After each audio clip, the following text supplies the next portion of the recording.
So I'm delighted to be joined by Joon Hyug Chung, Assistant Professor at the Seoul National University School of Law.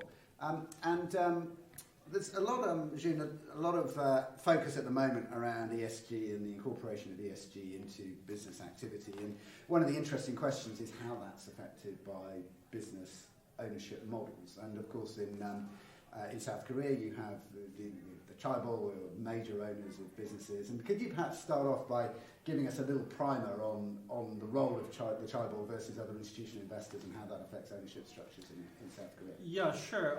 So as this is indeed a very good starting point to understand what happens in Korea in terms of ESG. Mm-hmm. And as you mentioned, Chaebols are basically a controlling shareholder, controlling family, which is a Korean word.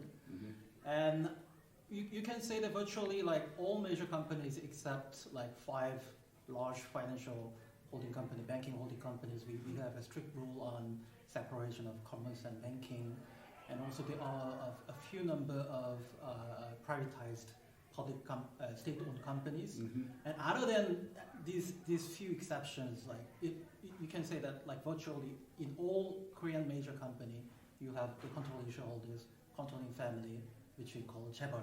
Right. And speaking of the institutional investors, we have National Pension Service, mm-hmm, which is, let me say, like one of the world's largest pension funds. Mm-hmm. I checked the numbers, so they have around like $800 billion asset under management. Mm-hmm. So and they have like around like 5% or more of shares in virtually all listed company in Korea. Mm-hmm. So I can say that they are the only one universal investor if you have in Korea.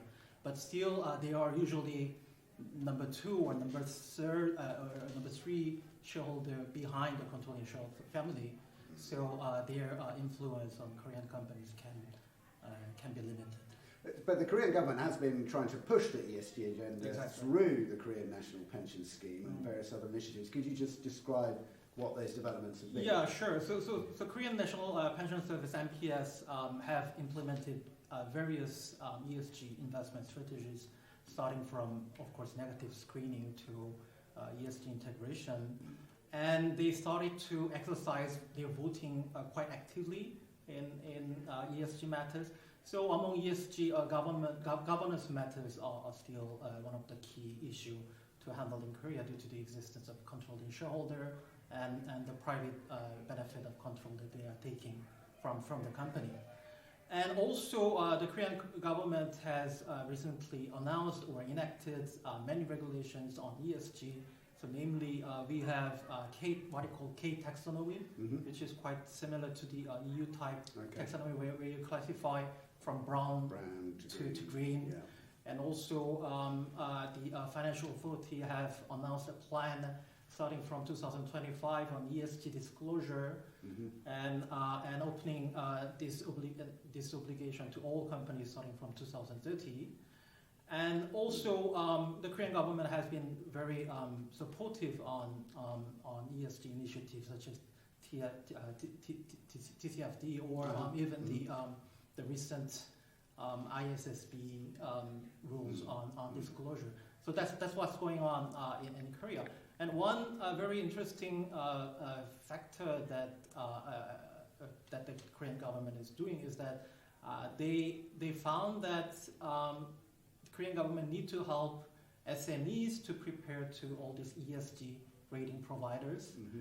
So they also published a what you call a KESG guideline where they set forth standards and metrics to help the companies to be prepared to the new ESG investment environment. So if we look in Western markets, this combination of codes, disclosure, and so on and so forth has been used together with the investment community as a real channel for pushing ESG agenda and for encouraging firms to become more ESG aware, if you like. How is that playing out in South Korea, given the role of the Chaebol and the relatively small role of the NPS as the major institutional investor? Yeah, it's a very important point, and this is the key point that describe the Korean situation in the ESG. As you correctly mentioned, the influence of the NPS, although they are large enough, are limited company by company because they are usually the second largest or the third largest, far below the controlling shareholder. So they can cast voting rights, of course, and they can say something, and of course the controlling shareholder listen to that. But they cannot appoint new directors or remove existing directors. So you cannot like replicate the engine number one appointment of directors in ExxonMobil in Korea. The reason being is that we have controlling shareholder Chaebols. But one interesting thing is that recently the National Pension Services have announced that they will be more active in derivative lawsuits seeking for liabilities for board members. And traditionally, derivative lawsuits against board members are really, really rare in Korea. And it doesn't matter whether you have the majority of shareholding. If you have a certain threshold, then you can raise derivative lawsuits. So this is something that the controlling shareholders are aware and are being quite sensitive on this new move. And since the capital market doesn't really work well in terms of ESG pressure, product market can play a role, but we can think of like labor market or consumer boycotts on bad reputation companies in Korea. But you know, like if it is a monopoly or oligopoly market, consumer boycott of course have some limits. So you cannot solve everything. And so in some, I think that like capital market can play a certain role, product market can play a certain role, but regulation would matter in Korea in terms of pursuing environmental and social goals. Thank you very much. Fascinating discussion. Pleasure. Thank you.